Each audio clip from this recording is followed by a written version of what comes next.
Bismillahirrahmanirrahim. Assalamualaikum warahmatullahi wabarakatuh. Asyhadu an la ilaha illallah, asyhadu anna Muhammad Rasulullah. Allahumma sholli ala sayyidina Muhammad wa ala ali sayyidina Muhammad. Kama sholaita ala sayyidina Ibrahim wa ala ali sayyidina Ibrahim. Bil alamina innaka Hamidum Majid.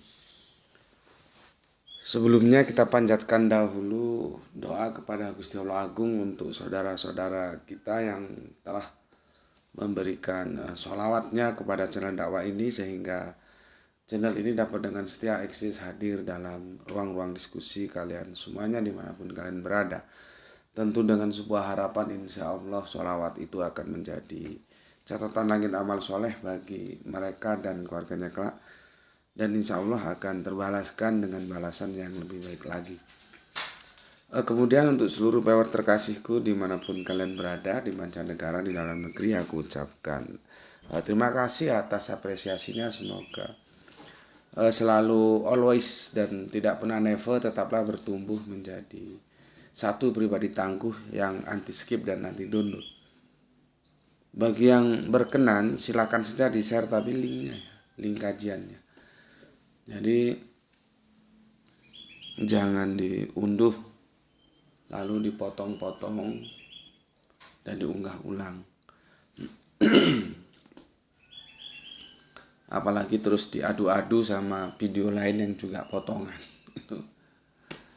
Itu biasanya sesuatu yang pasti diawali dengan sebuah keinginan yang tidak baik, gitu ya. Karena kalau keinginannya baik, ya ditemukan saja. Jangan video orang dipotong-potong lalu diadu-adu, itu menunjukkan tidak punya daya kreativitas yang cukup. Ya, jadi bikin konten dengan merusak. Itu namanya merusak, karena orang-orang yang ada yang dia edit videonya itu tidak pernah ketemu. Itu ya. Namanya ilmu itu tidak bisa begitu, kan harus ada pemaparan penjelasan ya. Bisa jadi awalnya nggak sepaham mereka berdua yang diadu-adu itu, tapi kalau sudah ketemu dijelaskan bisa menjadi sepaham gitu ya. Tapi ya fenomena yang terjadi seperti itu, dan video-videoku seperti juga ternyata masih dicolong-colong juga dan diadu-adu juga gitu ya. Bagi yang mereka perlu sebagai data literasi atau apapun ya, boleh saja silakan konfirmasi dahulu lihat WA video mana yang mau diperlukan, terus nanti kita bisa bicarakan dan aku lihat kalau memang oke ya aku kasih, kalau enggak ya enggak. Gitu seharusnya ada izin dulu gitu. Karena di sana ada karya ya, karya seseorang ya. Jadi ada kulonwonnya gitu. Oke. Berikutnya untuk semuanya aku nggak bisa sebutkan satu persatu ya kepada kalian semua. Semoga kebaikan doanya untukku dan keluarga juga Gusti Allah curahkan untuk kalian semuanya ya. Sebagai sesama saudara kita saling mendoakan dalam kebaikan, dan insya Allah doa kita bagian dari sekian banyak doa yang dikabulkan Gusti Allah Agung. Amin amin ya rabbal alamin. Oke, kita awali awal pekan kita setelah kemarin berakhir pekan, masuk ke dalam ranah kajian yang serius ya, dan semoga awal pekan ini menjadi awal yang baik untuk hari-hari berikutnya. Amin amin ya rabbal alamin. Gue kopi morning dulu. Bismillahirrahmanirrahim.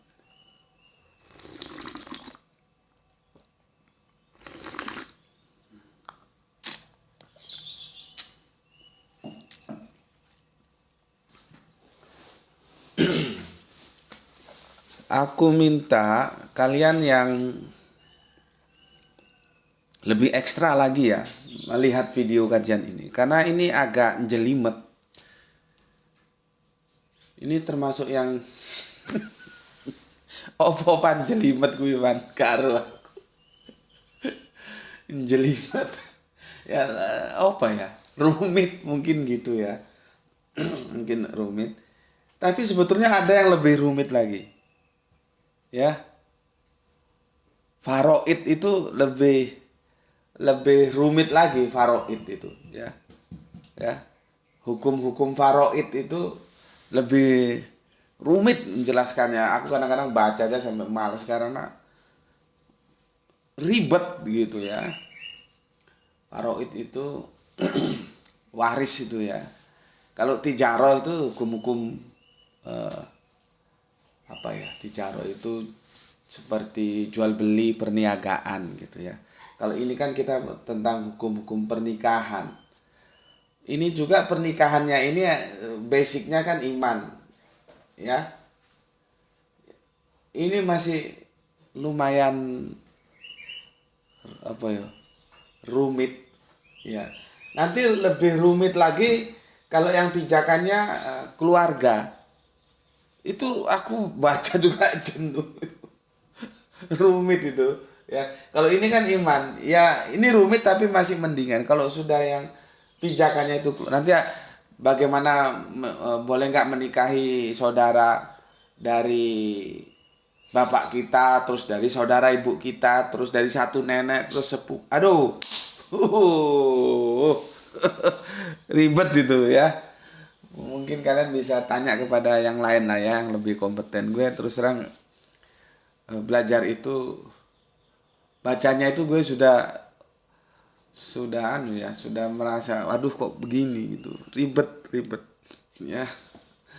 Atau juga dalam terapan itu juga eh, perlu memperhatikan memang aturan-aturan main seperti ini kan ya. Jadi aku ngambil yang aku mampu aja lah ya. Kalau itu aku masih angkat tangan. Yang nanti hubungannya tentang genetika, keluarga, ikatan kekeluargaan. Misalkan gue boleh nggak menikahi eh, anaknya saudara bapak gue? Karena jalur kita kan itu patriark, bukan matriark. Misalkan bapak gue punya mas, anaknya mas bapak gue itu boleh gue nikahi nggak? Nanti kalau itu nggak boleh karena laki-laki, gitu kan? Terus boleh nggak gue menikahi saudara bapak gue tapi bibi gue ya dari jalur bapak ibu kan sudah nggak patriark itu, boleh nggak? Oh itu boleh gini, ribet ya. Sudah cari orang lain saja supaya nggak ribet-ribet. Perempuan lain masih banyak.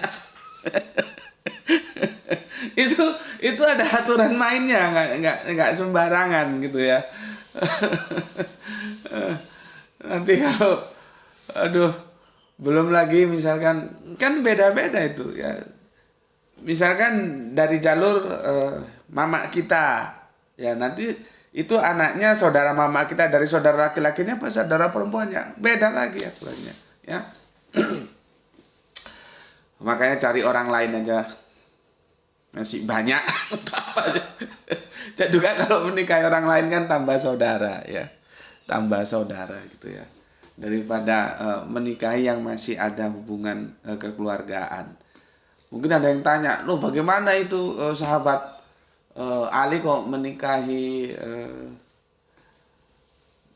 Bunda Fatimah yang notabene itu masih ada kekerabatan gitu. Itu lain konteks ya, itu lain konteks karena pada saat dulu itu kan suasananya kan suasana yang bagaimana kekuatan itu harus benar-benar bisa utuh. Ketika Islam didakwakan itu kan pertentangannya dari Arab pagan itu kan begitu kuat. Jadi perkawinan di antara yang masih ada hubungan kekeluargaan itu demi menjaga jangan sampai ada pengkhianatan dalam usaha dakwah itu gitu ya. Makanya kan gue sudah bilang perkawinan Kanjeng Nabi itu bukan perkawinan pokoknya Kanjeng Nabi suka terus nikah, enggak begitu. Itu ada unsur politisnya juga. Masalahnya kita kalau sudah ngomong Arab itu dikirain semua Arab itu cuman one color, satu warna. Enggak. Arab itu bercolor-color, berwarna-warna. Ya, ini supaya aku gampang jelaskan saja. Kalau bahasa sosialnya berklan-klan gitu ya. Kok secara politis saja dia terbagi dua antara Umayyah dan Abbasiyah. Itu secara politis dua generasi ini kan saling saling apa ya? Saling berrivalitas. Kalau dalam politik seperti itu. Kalau dalam kemasyarakatan tuh banyak lagi bani ini teteh bengek lah gitu ya. Nah, perkawinan Kanjeng Nabi salah satunya itu adalah perkawinan yang bisa disebut perkawinan strategi supaya dakwah lancar. Karena kalau misalkan aku dari klan A, aku menikahi wanita klan B, terus aku diterima sebagai keluarga gitu loh.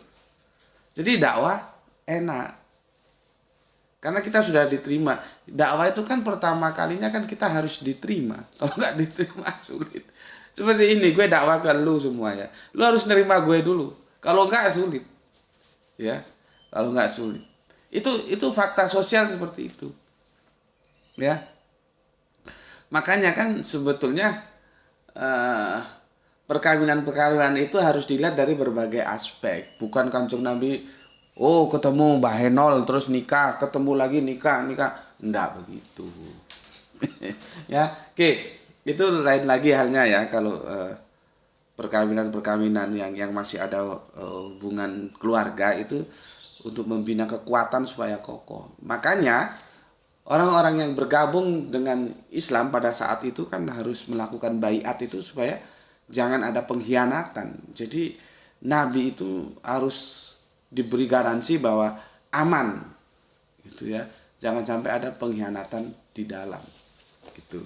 Oke ya, sekarang kita ke sini, berarti ini yang ke-14 ya. Bismillahirrahmanirrahim.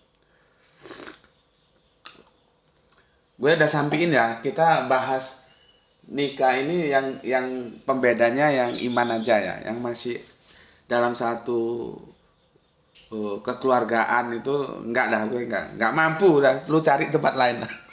Gue bilang enggak mampu aja, ribet gitu ya. Oke. Dan ini pun sebetulnya berawal dari malakat aimanuhum. Jadi nanti ini kita closing, kita kembali ke sini. Ya, ke surat Ma'arij ya. Nanti closingnya di sini. Pasalnya nanti di sini kita bangun ya. Sementara ini karena di tengah perjalanan masuk pertanyaan tentang ahli kitab ya dari Kang Mas Irfan, maka aku juga harus jelaskan. Nah, dari berita-berita yang bisa kalian ambil juga untuk kalian pelajari ada di internet itu ya. Ada sesuatu yang para pakar fuqaha itu selip itu menurut gue kurang teliti bagaimana mengakomodir surat 5 ayat 5 yang itu tentang ahli kitab dan surat 221 ya yang itu musyrik. Karena dalam surat Al-Bayyinah kafir itu dibagi dua. Perlakuan pernikahan terhadap kafir yang ahli kitab dan kafir yang musyrik itu beda. Nah, ada perbedaan yang itu para fuqaha kalau gue baca-baca itu ya kan banyak. Jadi ini perdebatan ini ya. Ada yang mereka itu losing, hilang, lost control atau kurang teliti gitu ya. Nanti akan aku sampaikan di mana kekurang telitiannya ya. Oke, sekarang berarti berapa ini? Seri yang ke-14 ya.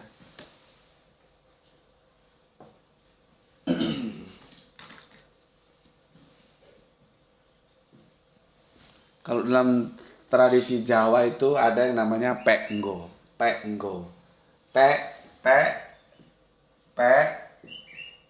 Nggo. Jawa kan gitu. Nggo. Seperti kemarin kita belajar tentang hong ya.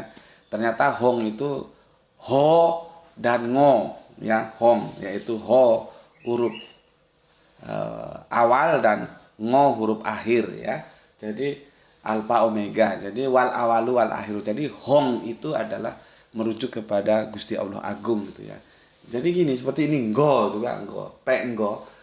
Ini istilahan, ini pe itu di pe apa ya di pe ya, diminta itu mungkin ya. Pe nggo itu tonggo. Jadi kon rabi Sopo ngono? Rabi karo Siti ngono. Lho, Siti sing cedhak omahmu kuwi. Iya, ngono. Oh, penggo gitu. Nah, jadi kamu mau menikah dengan siapa? Dengan Siti. Siti yang dekat rumahmu itu. Iya, oh penggo. Penggo itu ngepek tonggo. Tonggo itu tetangga. Jadi kalau aku atau siapapun menikahi yang nggak jauh dari rumah kita, yang tetangga, itu istilah dalam kultur Jawa itu penggo ini. Ya, oh penggo, ini singkat dari ngepek. Ngepek itu apa ya? Apa meminta ya? Wis karo aku. Ngepek itu mengambil, meminta atau apa? Go itu tonggo, tetangga gitu ya. Ini ada dalam istilah Jawa. Oke.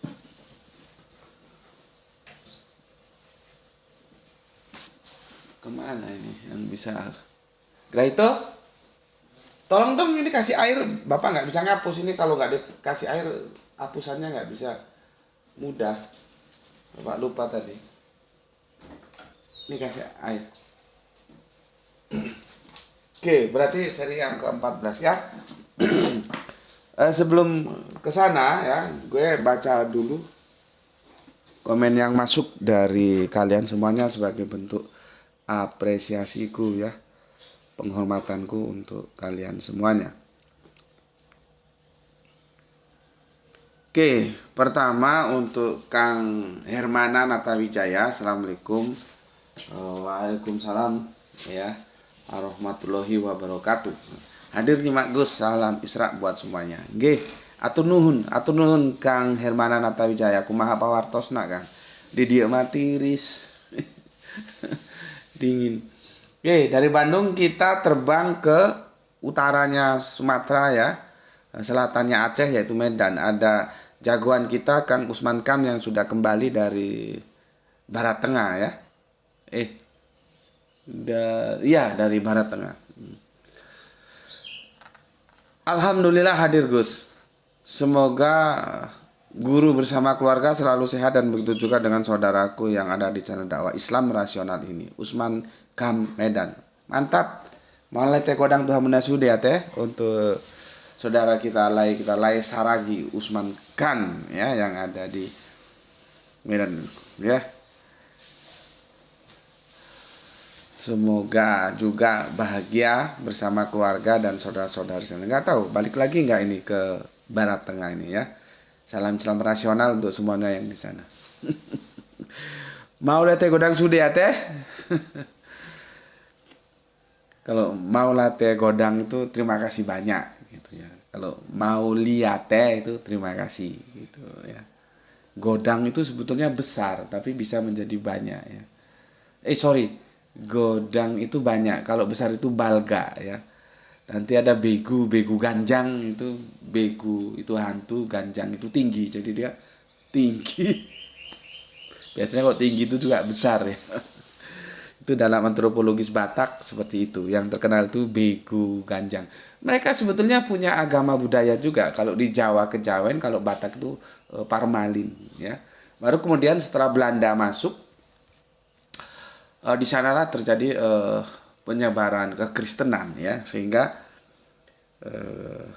masyarakat Batak itu cenderung dulu ketika gue masih di sana itu cenderung Kristen mayoritas ya.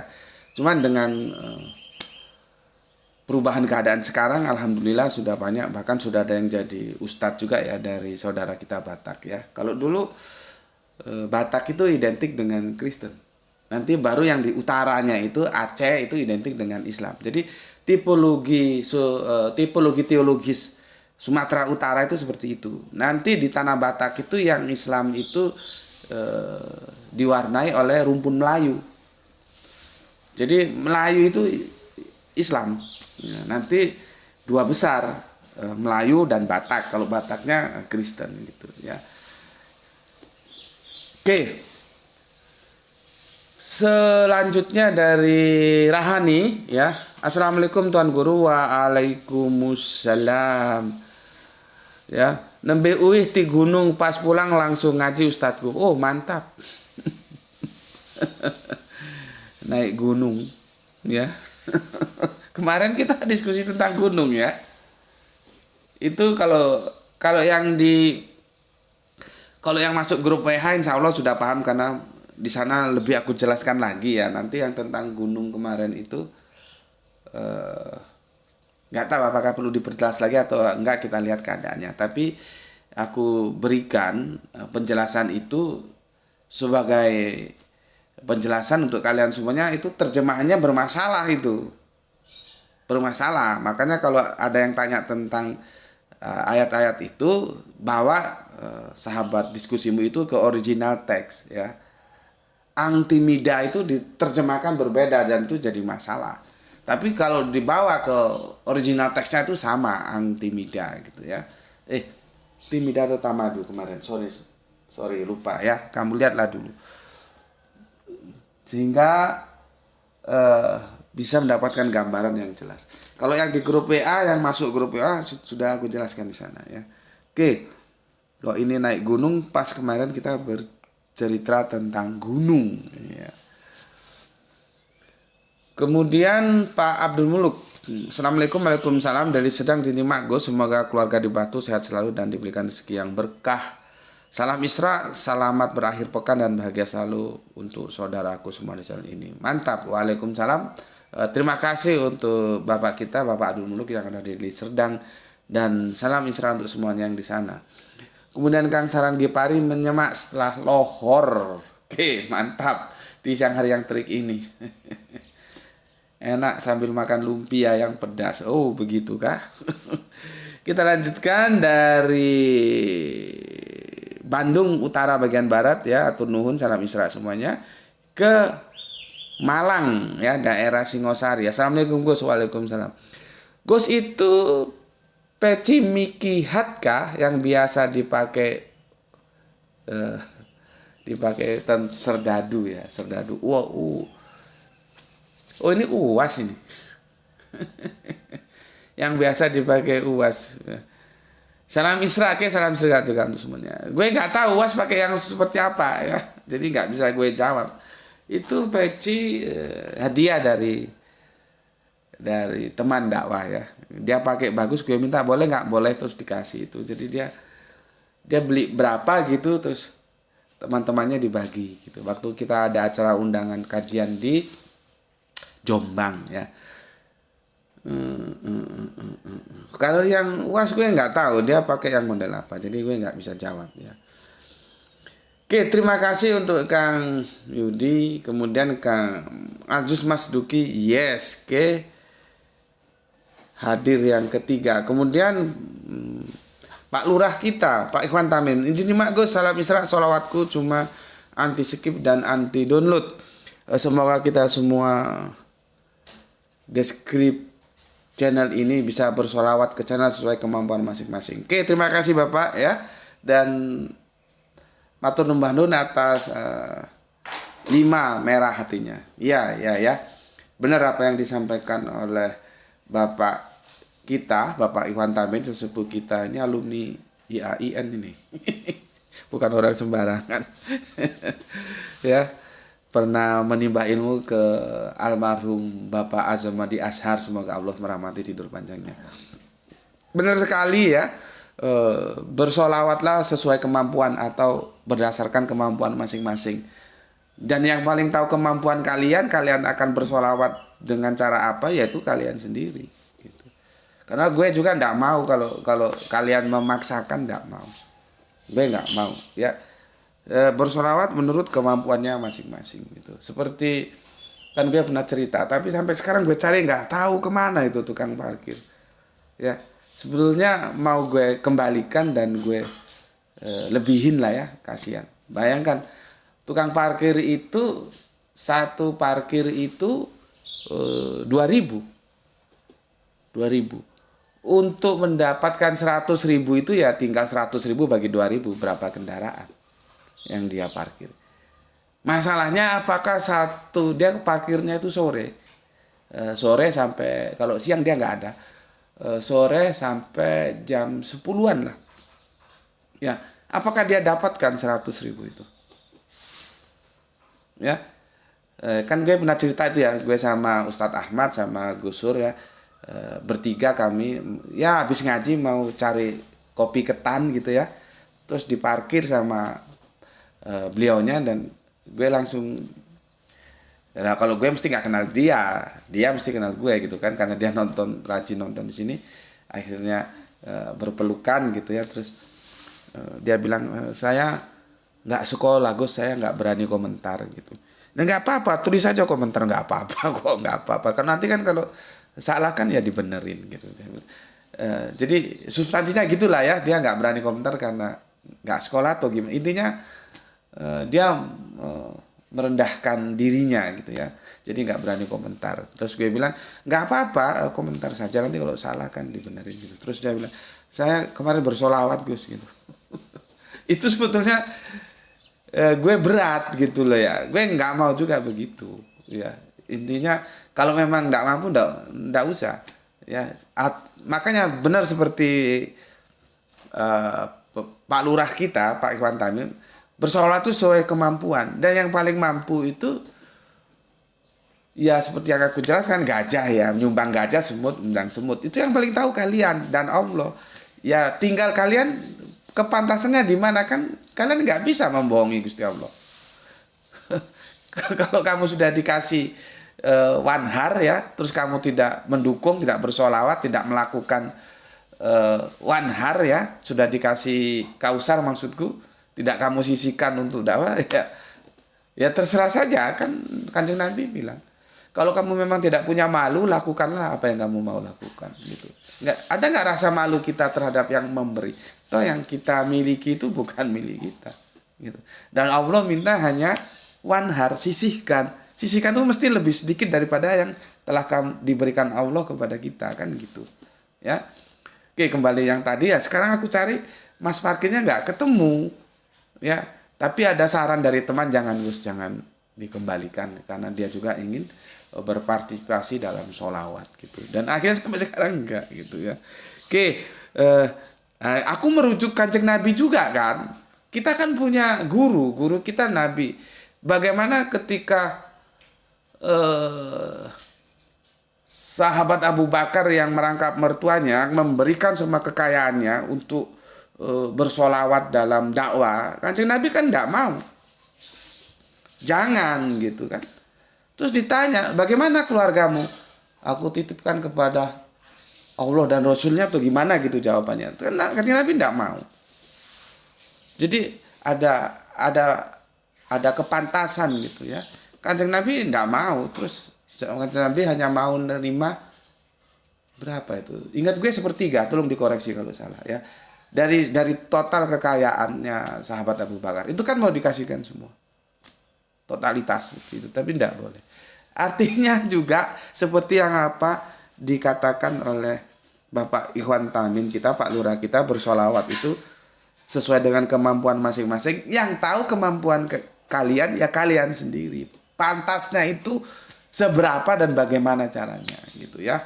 Oke, terima kasih Pak Ikhwan Tamim. Kemudian Gispati ya. Alhamdulillah, peace, salam Isra, Tuan Guru dan semua yang ngaji. Oke. Terima kasih juga atas 3 merah hatinya dan salam Isra untuk semua saudaraku yang ada di Palu ya. Oke, sudah aku baca semua ya. Sekarang kita masuk ke materi kajian kita. Tolong dicermati ya, karena ini sedikit jelimet. Opo kui jelimet. Bismillahirrahmanirrahim.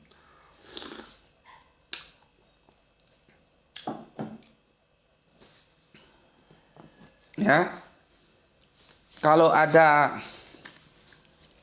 yang hardcover, yang Al-Qur'annya silakan buka ya, atau yang Android juga boleh lah ya. Cuman aku sarankan yang hardcover. Android ini kan hanya untuk mempermudah ya. Oke. Jadi gini ya, setelah kita mengkaji ya surat 5 ayat 5 surat Al-Maidah, ini nanti tolong kamu baca dari surat 1 ya. Dari ayat ke-1 ya. Di sini perdebatannya cukup tajam antara para ulama itu. Boleh nggak sih kita menikahi ahli kitab? Ya, maka terbelahlah. Ada yang berpendapat boleh, ada yang berpendapat tidak boleh. Ya, masing-masing punya argumentasinya. Namun demikian, ya, setelah aku amati, ya, ada lose control kalau lagunya Scorpion. I am lose control. Lose control. Di sini bukan apa ya, lost control atau hilang. Ada yang missing. Ada yang tidak teramati, ada yang lolos tidak sempat teramati di antara para fuqaha. Itu nanti kita diskusikan di sini, ya. Nah, bagaimana memposisikan antara ahli kitab dan musyrik. Gue nggak senang pakai istilah. Dia mengatakan bahwa ini ayat umum, ini ayat khusus. Enggak, gue nggak begitu, ya. Gue nggak begitu. Kalau kemarin kan antara yang mujmal dan khusus, antara yang nakiro dan apa namanya, dan apa ya, itu kalau salah pasang memang bikin masalah, ya. Kalau yang sudah jelas, ya, dengan kalau Al-Quran itu kan makrifat sudah. Kalau Iqra itu nakiroh dia. Baca. Iya, baca apa? Kan nakiroh, masih umum, masih mujmal. Belum makrifat. Kalau berquran lah. Ya sudah, ya Quran itu. Meskipun nanti itu berquran. Nah, itu maksudnya apa kita baca Quran, apa kita mengaktualisasikan kehidupan kita sesuai dengan Quran, itu nanti bab kedua diskusinya. Tapi makrifat dan nakirohnya jelas. Ya. Musmal, khusus itu jelas, ya. Kemarin waktu jelas tentang gunung itu kan sudah aku jelaskan. Salah menentukan, salah nanti pemahamannya meleset. Kalau yang umum dibawa ke khusus, khusus bawa umum, itu meleset. Nah, diskusi-diskusi para fuqaha kalau aku lihat di googling itu, mereka membagi ini khusus, ini umum. Menurut gue enggak begitu. Ini enggak ada hubungannya dengan umumiyah, khususiyah, enggak ada. Ini memang berdiri sendiri. Ini aturan main untuk kalau kita mau menikah dengan ahli kitab. Ini aturan main untuk kita menikah dengan musyrik. Gitu loh. Nah, ahli kitab dan musyrik itu sama kafirnya. Ya, sama kafirnya. Jadi kafir itu dalam konteks ini, ya. Nanti kan ada juga kafir yang bukan ahli kitab juga bukan musyrik gitu loh. Musyrik ini masih mengakui ada Allah enggak? Jangan sampai lu goblok lagi. Ya. Musyrik ini masih mengakui adanya Allah. Makanya disebut musyrik karena dia mencampur Allah dengan yang selain Allah gitu loh. Ya. Jadi kalau menyembah Allah kan sudah jelas. Jangan adakan Allah lain di hadapanku. Nah, itu nggak boleh ada siapa-siapa. Meskipun Kanjeng Nabi Isa itu tidak boleh dihadirkan di sana. Karena domain beliau itu ya memang bukan Allah. Gitu loh. Itu kan yang jadi masalah ketika kita diskusi dan itu menjadi diametral. Bagaimana konsep teologis kekristenan yang dibangun, kecuali Kristen Tauhid nggak kita bicarakan, ya. Itu tersendiri, ya. Bagaimana Tritunggal dan Oneness itu bermasalah. Karena menghadirkan Allah lain itu termasuk musyrik. Dan orangnya syirik. Gitu loh, ya. Nah, di situ. Berarti di sini mereka percaya ada Allah, cuman mencampur dengan selain Allah.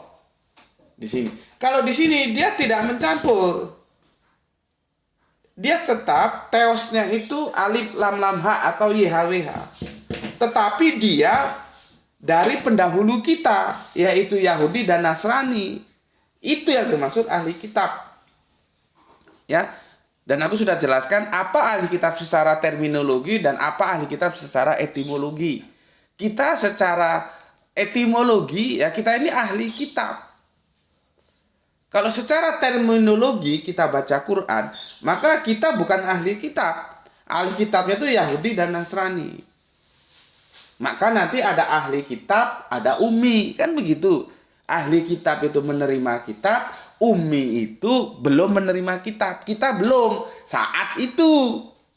Ya, otakmu harus jalan ya. Aku bicara abad ke-7, abad kekinian tuh harus kamu ikuti supaya nggak slip nanti. Ya. Ketika Islam didakwakan abad ke-7, maka terminologi ahli kitab itu saudara tua kita Yahudi dan Nasrani. Kita belum. Makanya disebut ummi. Jadi ummi itu buta kitab, bukan buta huruf. Blok, goblok gue.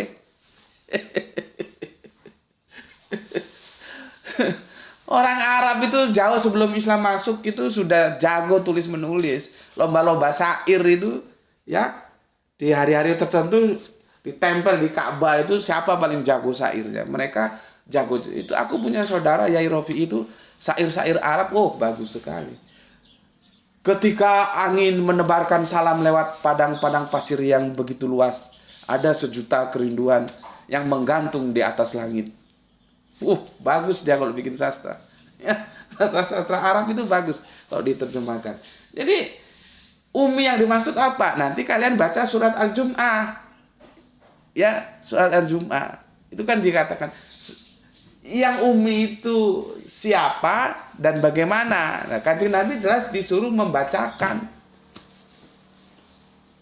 Gitu kok Gus Betik katanya melawan ulama. Tidak taat ulama. Terus dituduh apa kemarin? Sesat lah segala macam lah. Lu goblok lu, lihat penjelasan gue. Nah kalau ulamanya nggak sejalan sama Al-Quran ya gue lawan. Gue nggak tunduk sama ulama, gue tunduk sama Al-Quran. Dia ulama, iya gue ubaru, mau apa? Dia punya otak, iya gue juga punya otak, mau apa? Makanya gue paling seneng kata-kata sahabat Umar. Dia laki-laki, aku laki-laki. Maksudnya Umar itu dia punya otak, aku punya otak. Gitu loh. Makanya salah satu KPU ya, kalau sekarang mau pemilu kan KPU. Salah satu yang menjadi penghambat kenapa sahabat Umar itu agak lama baru kemudian menggantikan sahabat Abu Bakar. Itu ada proses negosiasi yang ulet. Ini kan jarang yang tahu cerita ini. Yang goblok.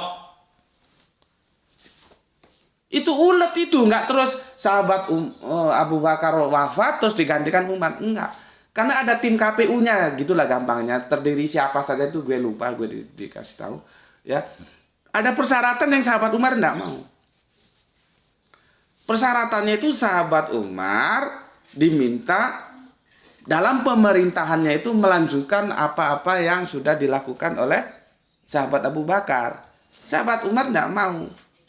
Gitu loh. Itu yang menjadi panjang waktunya untuk menentukan mengangkat sahabat Umar menjadi khalifah. Apa jawaban sahabat Umar? Saya akan memerintahkan berdasarkan Al-Quran. Tentunya dan hadis ya. Nggak mau disuruh melanjutkan. Artinya apa? Boleh jadi yang sahabat Abu Bakar juga bisa berpikir, kok gue juga berpikir, gue nggak mau ngikuti ya yang gue ikuti Al-Quran. Kira-kira begitulah. Tetapi jangan dipandang ini bahwa sahabat Abu Bakar tidak menghormati sahabat Umar. Bukan begitu. Ya, ini aku jelaskan supaya kalian ngerti. Bukan gue tidak hormati ulama. Ya gue hormati. Tapi kalau harus terus sependapat ya nanti dulu lah. Mau satu karung ulama, gue tak jadi ubaru aja. Nggak ada urusan gue. Ya, mati juga nanti tanggung jawabnya sendiri-sendiri kok. Ngapain? Makanya di sini itu mendidik kalian, ya, mengajari kalian supaya otaknya itu cerdas, pintar, supaya nggak tergantung sama siapa. Supaya bisa memahami Al-Quran dan As-Sunnah itu seperti apa, diterapkan. Ya. Oke, bismillahirrahmanirrahim. Jangan hanya sampai kepuasan intelektual doang. Lu ngerti terus lu puas. Ya ngapain juga, itu nanti sekuler jadinya. Seperti orang-orang di Eropa sana. Ngerti Islam bagus tapi kagak masuk Islam. Itu namanya, ya gimana? Lu gue kasih nasi goreng enak, lu bilang, nasi gorengnya enak. Tapi kagak lu makan. Itu istilah untuk orang seperti itu gimana? Coba. Tapi kembali lagi namanya hidayah memang ya sulit. Kita hanya menyampaikan hidayah, bukan milik kita hidayah itu. Salah satu jagoan filsuf kita kan Kang Mas RG itu tahu Islam. Kalau gue lihat dia tahu itu. Dan dia baca Quran kok, dan dia bisa jelaskan terhadap Rahmat Sarita bahwa yang disembah Bapak Abraham itu yang disembah oleh Moses, itu yang disembah oleh Esau, Isa, itu yang disembah oleh Nabi kita. Jadi semua satu sesembahan yang sama, cuman tempus deliktinya itu beda-beda. Gitu. Berarti gue lihat, berarti dia paham. Tapi sampai sekarang belum mau sejauh yang gue tahu ya. Orang-orang seperti itu kan kadang-kadang ada yang tidak suka dipublis gitu ya. Apalagi dia kalau sudah ditanya religian itu sepertinya itu milik gue yang paling privat, lu nggak boleh tahu. Sepertinya begitu dia. Ya, jadi gue ngomong sejauh yang gue tahu, dia kan belum bersyahadat. Tapi dia tahu bahwa Islam itu oke. Gitu ya. Oke. Dari diskusi-diskusi ini memang tidak diketemukan, tolong catat, tidak diketemukan referensi yang bisa membawa kita untuk menyimpulkan bahwa kita tidak boleh menikah atau menikahi ahli kitab. Nih, ya, nggak boleh ya. Jadi lemah gitu ya. Dalilnya para kelompok ulama yang mengatakan bahwa tidak boleh menikahi ahli kitab itu lemah. Yang lebih kuat itu adalah boleh menikahi ahli kitab. Ya tekstualnya gitu kok. Lu baca di surat Al-Maidah, ya. Baca. Coba sekarang kita baca. Surat 5 ayat 5. Lu boleh oke lah pakai Android, oke. Tapi nanti lu baca dari ayat 1 sampai 5 ya. Karena ini terangkai. Gini ya yang 5. Pada hari ini dihalalkan bagimu segala yang baik-baik. Makanan, maksudnya sembelihan ya. Ahli kitab itu halal bagimu dan makananmu halal bagi mereka. Makanan mereka boleh kita makan. Makanan kita boleh mereka makan. Clear ya? Oke. Dan perempuan maksudnya ya karena hubungannya perempuan ya nikah maksudnya ya. Ini dalam kurung dihalalkan bagimu menikahi perempuan yang menjaga kehormatan. Artinya kemarin tapi tolong ini dipahami secara ini dulu ya. Nanti seperti sholat itu tepat pada waktunya, iya. Terus bagaimana sholat yang di luar waktu? Itu nanti ada bahasanya tersendiri gitu ya.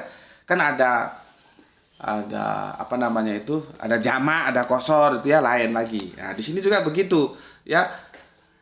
Artinya menjaga kehormatannya itu di sini yang bukan pezina, ya, bukan pezina. Terus bagaimana itu kalau menikahi pelacur gitu? Boleh nggak? Itu nantilah ya. Ribet lagi gue jelasin kalau di situ ya. Makanya gue bilang menjelasin pernikahan ini nggak gampang ya. Oke, jadi pada hari ini dihalalkan bagimu segala yang baik-baik ya, makanan ya, maksudnya sembelihan ahli kitab itu halal bagimu dan makananmu halal bagi mereka. Oke, clear ya. Makanan kita boleh dimakan, makanan mereka boleh kita makan. Oke. Dan kalau teks aslinya begini. Dan perempuan-perempuan yang menjaga kehormatan di antara perempuan-perempuan yang beriman. Artinya, ya karena di sini perempuan berarti artinya pernikahan. Maka di dalam kurung ini bisa bikin masalah. Tapi itu juga perlu sebetulnya untuk memperjelas. Cuman kalau itu salah ya, pemahamannya salah gitu ya.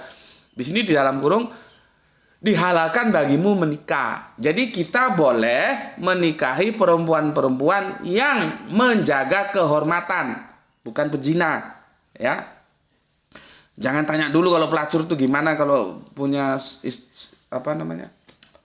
istri nggak perawan bagaimana, itu jangan tanya dulu ya. Nanti gue ribet jelasinnya. Ya, oke.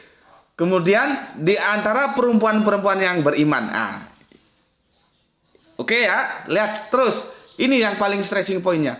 Dan perempuan-perempuan yang menjaga kehormatannya, artinya perempuan-perempuan yang bukan pezina, di antara orang-orang yang diberi kitab sebelum kamu. Masuk dia. Ahli kitab itu kan orang yang sebelum kita. Mereka sudah menerima kitab duluan. Kita belum menerima. Makanya itu sudut pandangnya ahli kitab sebagai terminologi, bukan etimologi. Paham ya? Oke.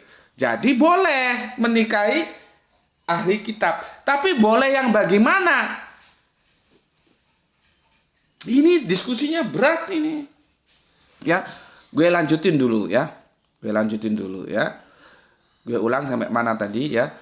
Dan perempuan-perempuan yang menjaga kehormatan di antara orang-orang yang diberi kitab sebelum kamu. Clear ya? Al-Quran bilang begitu. Jadi memang seperti yang gue bilang tadi, lemah argumentasinya bagi ulama-ulama. Ya tentunya tetap kita hormati ya. Tapi kan harus kita katakan dalilnya lemah untuk tidak boleh menikah dengan ahli kitab. Karena Al-Quran boleh. Gitu ya. Boleh. Oke. Kemudian ya, apabila kamu membayar mas kawin mereka untuk menikah, artinya aturan mainnya tetap ada mas kawin ya, kita pakai mas kawin ya untuk menikahinya, tidak dengan maksud berzina. Jadi bukan hanya untuk tujuan zina. Jadi kenapa kamu nikah untuk berzina? Ya nggak boleh dong ya.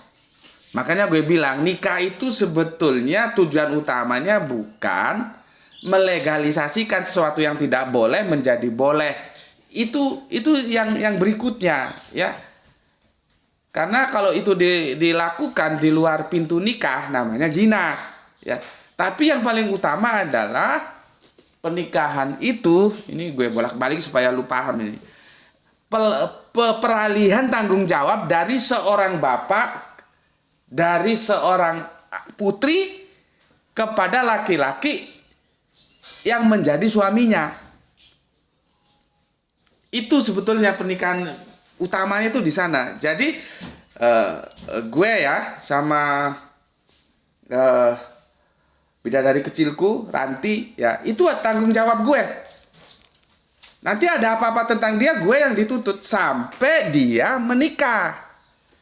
Nanti kalau Ranti semoga mendapatkan jodoh yang soleh ya, dia menikah ya, qabil tu nikah, tanggung jawab gue beralih ke suaminya.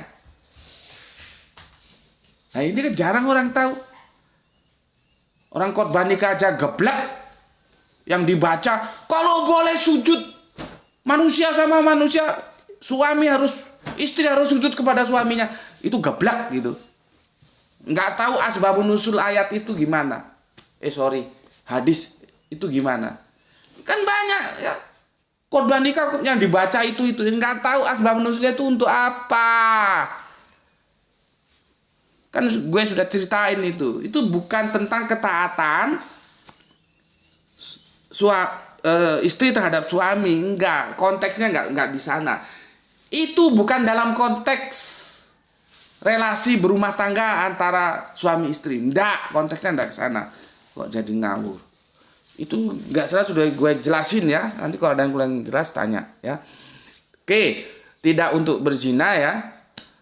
Dan bukan menjadikan perempuan piaraan. Ini perempuan piaraan itu kalau dulu gue di Sumatera itu gue masih kecil sih ya. Tapi gue sudah dengar dan gue oh itu piaraannya siapa gitu ya.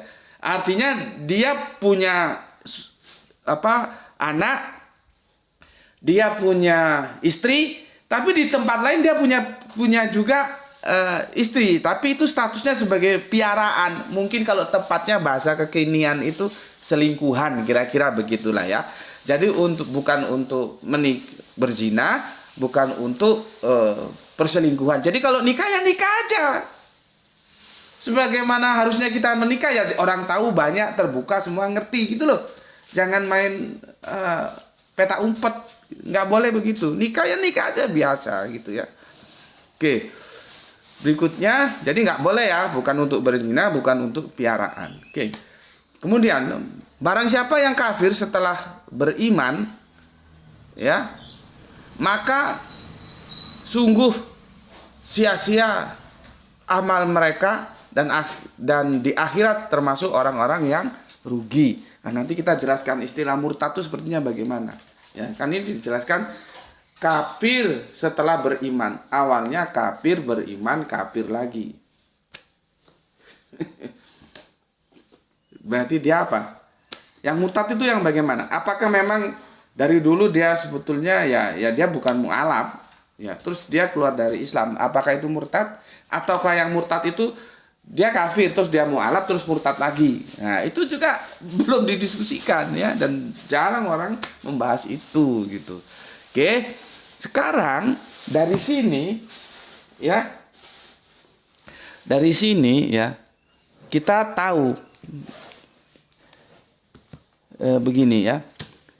Nanti ada surat 221 ya, ini tentang musyrik, ada surat 55 ini tentang ahli kitab, nanti ada surat 60-10 ya, itu panjang suratnya. Surat 60-10 ya. Intinya kita tidak boleh bertahan pada perkawinan-perkawinan dengan perempuan kafir. Nggak boleh. Mungkin nanti di seri yang ke-15 ya aku bahas ya. Itu panjang ya. Tapi intinya begitu, tidak boleh mempertahankan perkawinan dengan perempuan-perempuan kafir ya. Nggak boleh. Nah, gue mau bahas di sini dulu. Surat 5. Kita boleh enggak menikahi ahli kitab? Ya. Pertanyaan gue yang pertama, seperti kemarin, orang itu dapat gelar apa jenenge gue? Mu'alaf tuh sampai kapan sih? Makanya teman gue ada yang nggak terima. Lu bilang gue mu'alaf, gue sudah berapa tahun masuk Islam. Gue pikir, bener juga lu ya, gitu. Sementara kita kan belum ada kesepakatan ini. Ya, tanya coba sama itu ustadz-ustadz yang banyak di YouTube itu yang top itu tanya, kiai-kiai itu tanya, ulama-ulama itu tanya, apakah selamanya orang itu menyandang gelar mu'alaf atau setelah 3 tahun masuk Islam dia bukan lagi mu'alaf, ya sudah Islam gitu aja, atau begitu? Ya, kan belum ada kejelasan. Maka kalau ada teman gue yang protes ketika gue bilang mu'alaf, ya gue bisa terima gitu.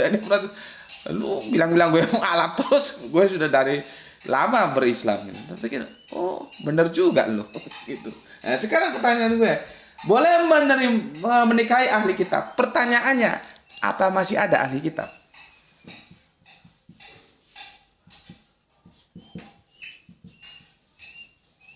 Nih, ini harus dijawab dulu kalau kita.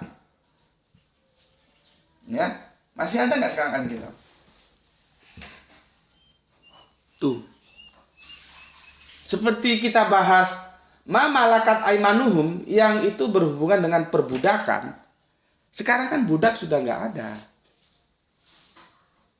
Budak sudah nggak ada. Ini menceritakan masa lalu.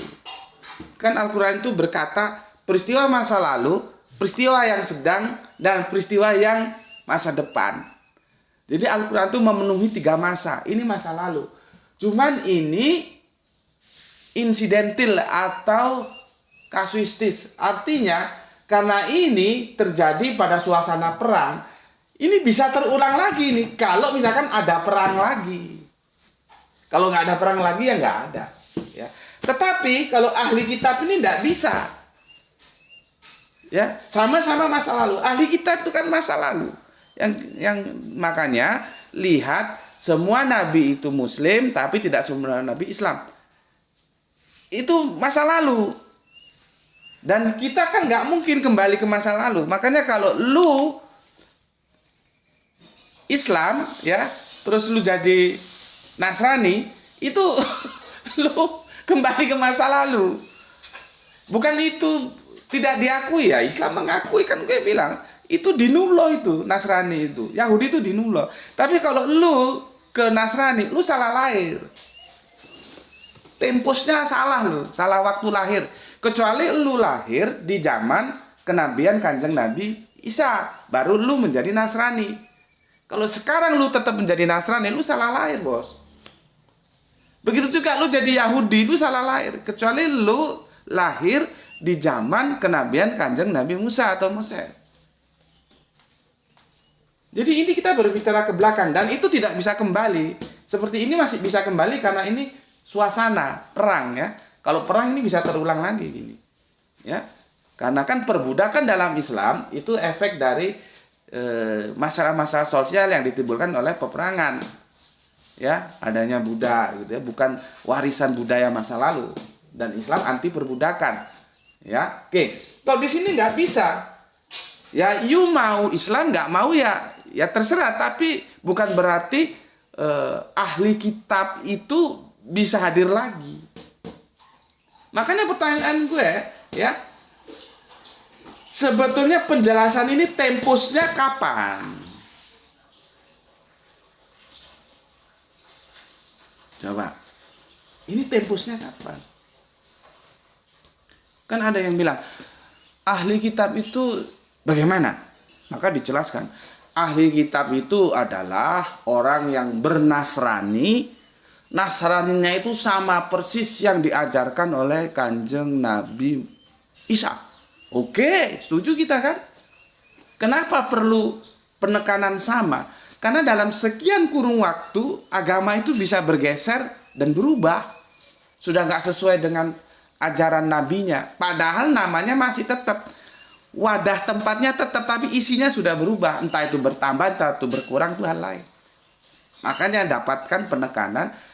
Ahli kitab itu adalah, kalau dia dari Nasrani, orang yang bernasrani persis seperti ajaran Kanjeng Nabi Isa. Sekarang ada nggak? Ya, oke. Berikutnya, ahli kitab Yahudi itu bagaimana? Orang yang beryahudi persis seperti Yahudi yang diajarkan oleh Kanjeng Nabi Musa. Is okay, nggak ada masalah. Pertanyaannya sekarang ada nggak? Gitu ya, oke. Tapi kalau kita lihat ke sana ya, jangankan pengikutnya, jangankan pengikut Kanjeng Nabi Isa, jangankan pengikut Kanjeng Nabi Musa. Ini gurunya, nabinya saja dalam hadisnya Abu Ya'la yang kemarin sudah aku sampaikan, seandainya Musa hidup di antara kalian, maka Gusti Allah Agung mewajibkan dia untuk mengikuti syariat yang aku bawa. Clear kan? Pertanyaan gue sekarang, ahli kitabnya masih ada nggak? Masih ada nggak sekarang yang bisa disebut ahli kitab dan itu diterima secara teologis? Kalau gue bilang sudah nggak ada, karena semua harus berabrogasi ke Islam.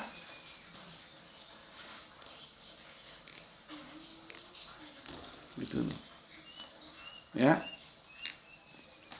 Paham? Di sini sudah jam berapa? Hampir 1 jam ya. Ya.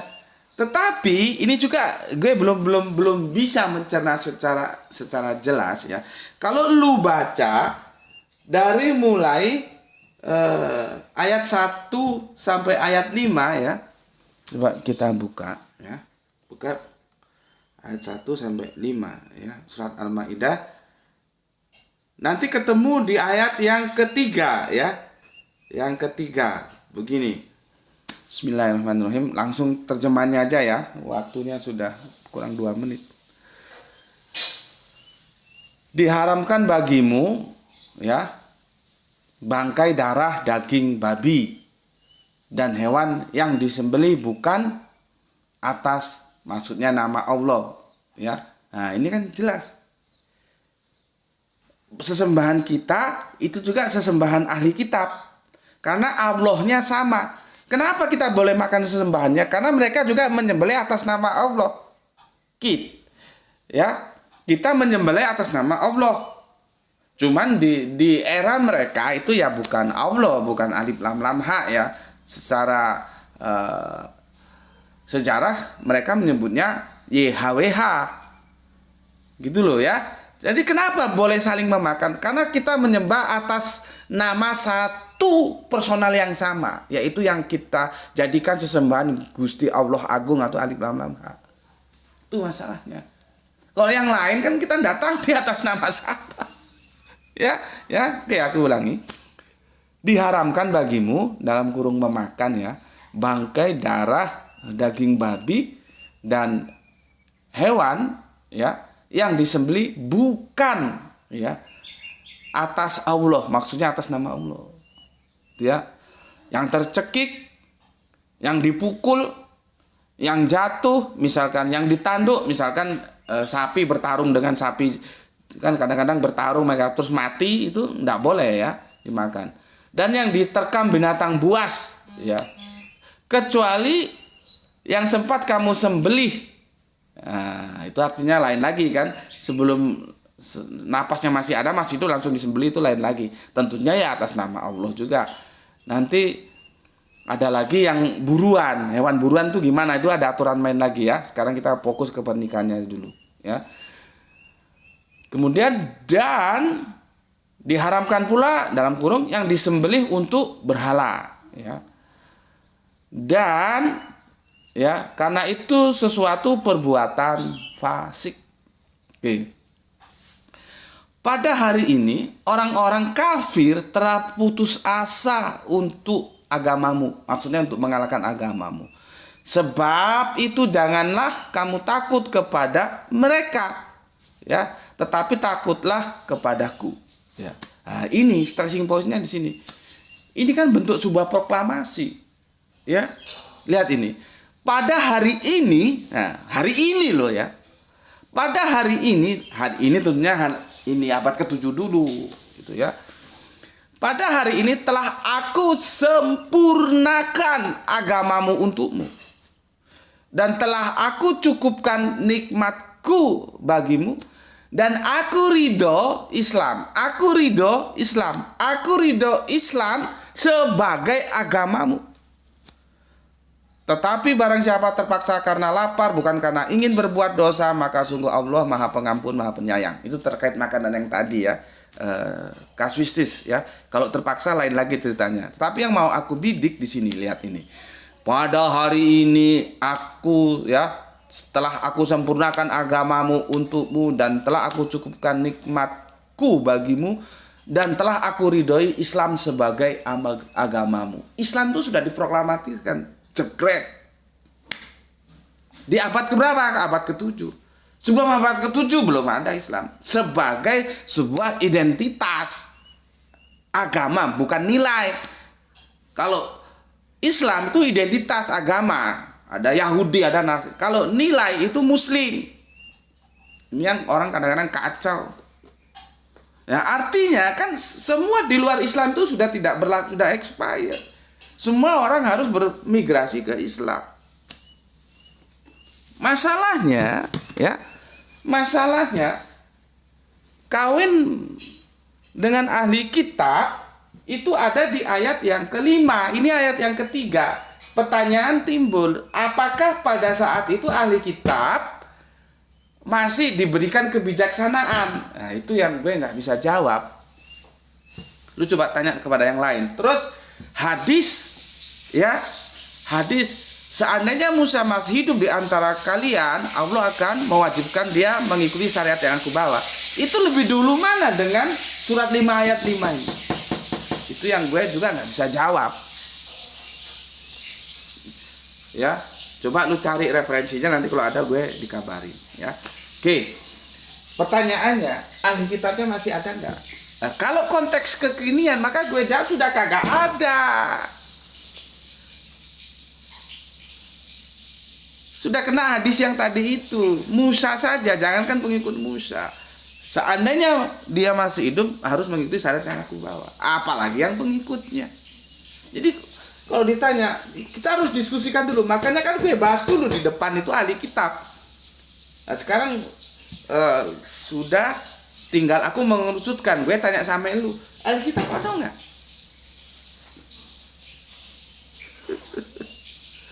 Jadi maksud gue, ayat 55 ini sama dengan ayat ini 70 dan 930. Ini memotret masa lalu. Gitu loh. Kalau masa kini, kan syarat menikah itu kan harus ada yang dinikahi. Yang dinikahi ahli kitab. Apakah masih ada sekarang orang yang bisa disebut ahli kitab? Ajarannya juga kita tidak tahu. Apakah dalam kekristenan sendiri aja itu sudah terpisah-pisah menjadi beberapa bagian. Konsep teosnya beda-beda. Nggak mungkin Kanjeng Nabi Isa itu mengajarkan konsep teos yang berbeda-beda. Sekarang sudah berbeda-beda. Ada yang Tritunggal, ada yang Oneness, ada yang Tauhid. Mana yang benar? Nggak mungkin tiga-tiganya ini diajarkan oleh Kanjeng Nabi. Mesti satu benar, yang lain salah. Gitu loh ya. Oh sekarang, sudah benar dia bertauhid. Taruhlah dia bertauhid. Apakah itu sudah menjamin dia sebagai ahli kitab? Karena kalau dia ahli kitab, dia akan migrasi ke Islam. Gitu loh. Jadi satu ini ya, yang tidak, yang losing gue bilang tadi, yang tidak diamati oleh para fuqaha dalam perdebatan, lu bisa lihat di internet ya. Itu ininya nggak dijawab dulu, ada nggak ahli kitab? Ya nanti insya Allah besok ya, ini sudah waktunya limit. Yang kedua, ada lagi pertanyaan yang harusnya dijawab.